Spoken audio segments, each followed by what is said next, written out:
Bakr Trilochan সত্ৰত আজি আনুষ্ঠানিকভাৱে স্থাপন কৰা হ'ল গুৰুআসন। উৎফুল্লিত ত্ৰিলোচন গঞা ৰাইজ। বক অঞ্চলত বিজেপিৰ প্ৰতিষ্ঠাপক প্ৰয়াত ললিত মেছদেৱৰ সোঁৱৰণত স্থাপন কৰা হয় উক্ত গুৰুআসন।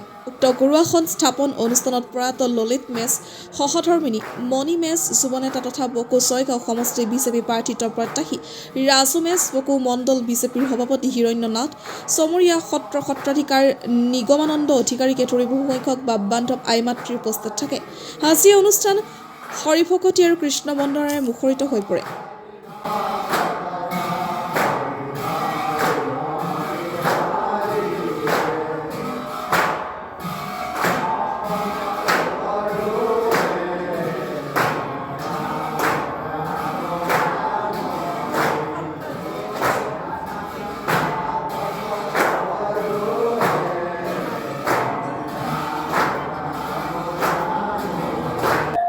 আজি আমি আমাৰ ত্ৰিলোচন সত্ৰৰ যিখন গুৰুআসন এইখন তাৰমানে আমি প্ৰতিষ্ঠা কৰা হৈছে আৰু এই গুৰুআসনখনৰ দাতা ৰাজু মেছ আৰু তেওঁৰ মানে দেউতাকৰ স্মৃতিত ললিত মেছৰ সোঁৱৰণত এই মঞ্চ এই গুৰুআসনখন তেওঁ ডনাৰ কৰিছে। আমি সত্ৰৰ সভাপতি হৈ তেওঁলৈ আমি অশেষ ধন্যবাদ আৰু কৃতজ্ঞতা জ্ঞাপন কৰিছোঁ তেওঁৰ পৰিয়ালবৰ্গলৈ। আৰু অনাগত দিনতো তেওঁৰ আমাৰ লগত যেন থাকে, তেওঁৰ লগতো আমি সত্ৰবাসী সদায় থাকিম।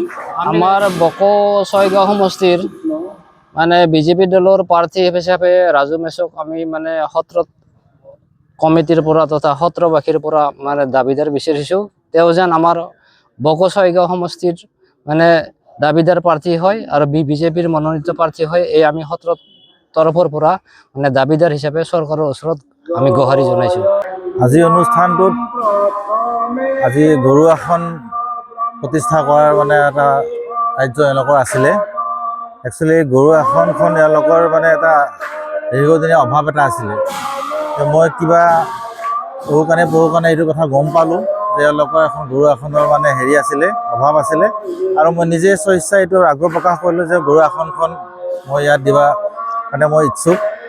আৰু সেইমতে মই আজি 10 দিনমান আগত গুৰুআসনখন ইয়াতে পঠিয়াই দিয়াৰ ব্যৱস্থা কৰিছিলোঁ আৰু আজি আনুষ্ঠানিকভাৱে গুৰুআসনখন ইয়াতে প্ৰতিষ্ঠা কৰাৰ এওঁলোকে ব্যৱস্থা কৰিছে। আৰু সেই উপলক্ষে এওঁলোকে আমন্ত্ৰণ কৰি মোক আনিছে আৰু এওঁলোকৰ যিটো কাৰ্যসূচী গুৰুআসনখন প্ৰতিষ্ঠা কৰাৰ, সেই গুৰুআসন প্ৰতিষ্ঠা কৰা যিটো কাৰ্যসূচী তাত মই আজি সহভাগী হ'লোঁ আৰু অত্যন্ত আনন্দৰ দিন আজি।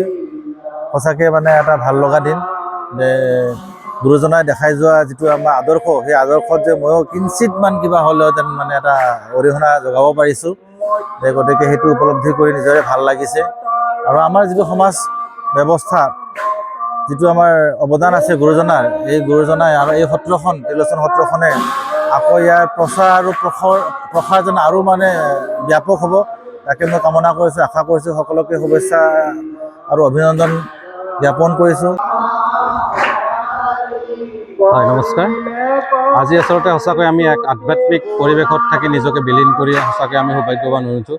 আৰু বন্ধু তথা ভাৰতীয় জনতা পাৰ্টীৰ ৰাজ্যিক ST মৰ্চাৰ উপসভাপতিৰ যি দূৰদৰ্শী চিন্তা, যি সনাতনী সংস্কৃতিৰ প্ৰতি তেওঁৰ যি এক বিশেষ আকৰ্ষণ বা দায়িত্ব, সেই দায়িত্ব পালন কৰি আজি এওঁ যি ত্ৰিলোচন সত্ৰৰ যি গুৰুআসনখন অভাৱ হৈ আছিল তেখেতে আজি পূৰণ কৰিলে।